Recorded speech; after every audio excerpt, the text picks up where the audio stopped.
Salut à tous et à toutes, c'est Morgan et bienvenue dans cette nouvelle vidéo. Donc je me présente, je suis en 5e et dernière année de kinésithérapie et aujourd'hui on va voir comment prendre des pecs, comment avoir des pecs énormes. Pour cela, on va faire un petit rappel de la natte, puis on rentrera un peu plus dans les détails pour savoir comment choisir ces exercices. Donc, concernant l'anatomie, eh bien, tu as donc deux grands pectoraux, un de chaque côté. Ton grand pectoral s'attache sur toute cette zone-là. Alors il y a différents faisceaux. Tout d'abord le faisceau claviculaire qui s'attache sur la clavicule et qui se termine au niveau de ton humérus. Ensuite, tu as le faisceau sternocostal, donc qui s'attache sur le sternum et également sur les côtes, donc à ce niveau-là, et qui se termine encore une fois au niveau de ton humérus. Et enfin, tu as le troisième faisceau, le faisceau abdominal, qui s'attache sur l'aponévrose de ton grand droit. Donc c'est globalement la couche, le tissu, un peu comme ton t-shirt qui entoure ton corps. Là, c'est la même chose, c'est le t-shirt de tes grands droites. Et du coup, ton grand pec s'attache dessus, sur le t-shirt,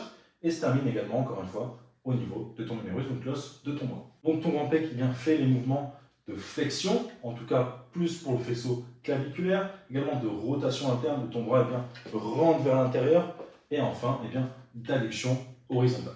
Donc maintenant que tu as la natte en tête, on va pouvoir passer à la suite sur comment choisir ces exercices. Tout d'abord, pour qu'un exercice soit efficace, ou en tout cas le plus efficace possible, il faut que tu sois dans l'axe des fibres.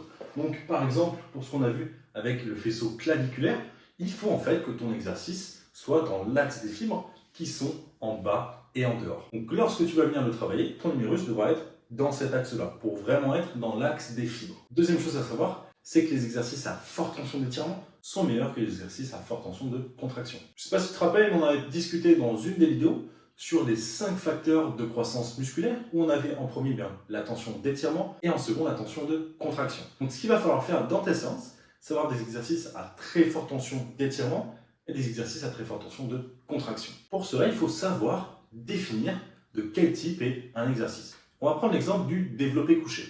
Le développé couché, le moment le plus compliqué, ce n'est absolument pas le moment où tu as le bras tendu, mais plus tu descends, plus ça devient compliqué. Mais où est-ce que ça s'arrête? Ça s'arrête à 90 degrés. Tout simplement parce que c'est la gravité qui occasionne ces contraintes. Et donc, à 90 degrés, ce sera le moment le plus difficile pour ton muscle, donc là où ton grand pec produira le plus de force. Maintenant, il faut savoir analyser dans quel état est ton grand pectoral à ce moment-là. Est-ce qu'il est plutôt contracté ou au contraire, est-ce qu'il est plutôt étiré?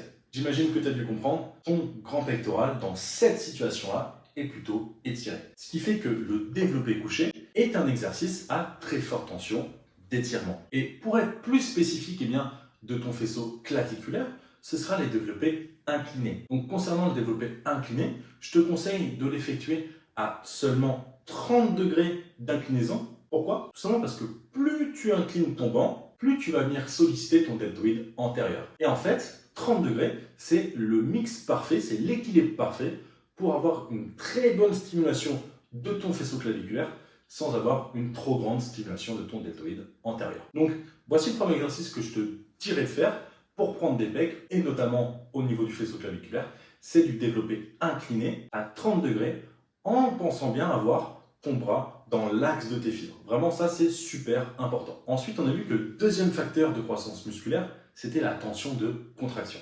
Donc, il va falloir un exercice à très forte tension de contraction, logique. Et donc, comment définir cet exercice? Eh bien, en fait, pour cet exercice, on va vouloir un exercice où le moment le plus difficile sera où ton pec, notamment ton faisceau claviculaire, sera en contraction. Pour cela, on a vu tout à l'heure que ton grand pec faisait des mouvements de flexion, notamment pour ton faisceau claviculaire, également de rotation interne et d'adduction horizontale. Donc, on va chercher un exercice où le moment le plus difficile est approximativement à ce niveau-là. Tu as dû le deviner?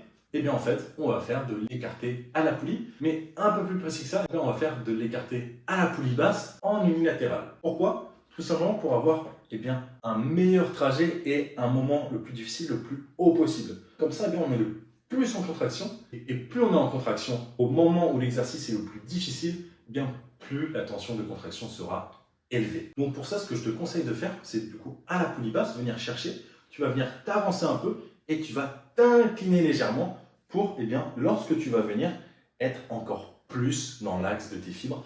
Et là, tu ressentiras une sensation incroyable, et souvent, la sensation est corrélée avec l'efficacité, avec la stimulation. Plus tu ressens un muscle, plus la stimulation sera efficace, notamment pour les exercices à forte tension de contraction. Ok, maintenant qu'on a vu les deux exercices types que tu peux utiliser pour prendre notamment du faisceau claviculaire, on va voir d'autres exercices pour tes deux autres faisceaux.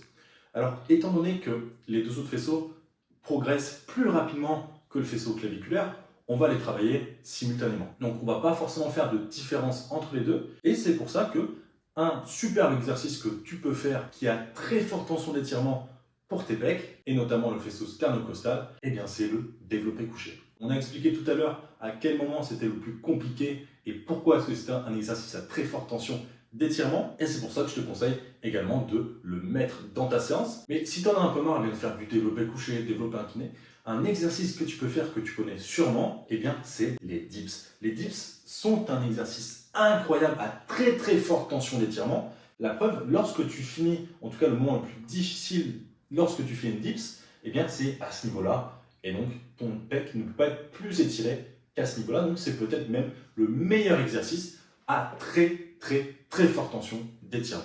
Autant dire qu'il est génial pour progresser rapidement et avoir des pecs énormes. Mais donc, maintenant que tu as tes deux exercices à très forte tension d'étirement, mais que tu as seulement un seul exercice à très forte tension de contraction, il va falloir en trouver un pour tes deux autres faisceaux. Alors là non plus, on ne va pas réinventer des exercices par-ci par-là. En fait, les exercices à très forte tension de contraction pour les pecs, c'est très souvent les écartés à la poulie. Donc là, ce que tu vas pouvoir faire également, c'est des écartés à la poulie. Mais au lieu que ce soit à poulie basse, tu vas plutôt les mettre à hauteur d'épaule pour vraiment cibler ton faisceau sternocostal. Donc pour ressentir encore plus tes pecs lorsque tu fais de l'écarté à la poulie, ce que tu peux faire, c'est venir croiser les mains et du coup alterner à chaque répétition. Et là, tu ressentiras une douleur et une sensation beaucoup plus élevée. Et donc, qui dit sensation sur l'exercice à très forte tension de contraction, dit une meilleure stimulation. Si tu veux plutôt travailler ton faisceau abdominal, ce que tu vas pouvoir faire, c'est de mettre les poulies le plus haut possible pour avoir un trajet vraiment dans l'axe des fibres. Donc voilà tout pour cette vidéo. Tu as maintenant tes 4 exercices types pour avoir des pecs énormes. Sache que si tu es motivé et prêt à progresser, j'ai une très bonne offre pour toi. J'ai mis du temps de côté sur mon planning pour discuter avec toi de tes objectifs. Durant ce rendez-vous totalement gratuit, on pourra analyser ta situation et voir les choses qui te freinent dans ta progression pour te permettre d'obtenir le meilleur physique possible. Donc si cela t'intéresse, tu peux cliquer sur le premier lien dans la description et nous on se retrouve de l'autre côté. Ciao, ciao.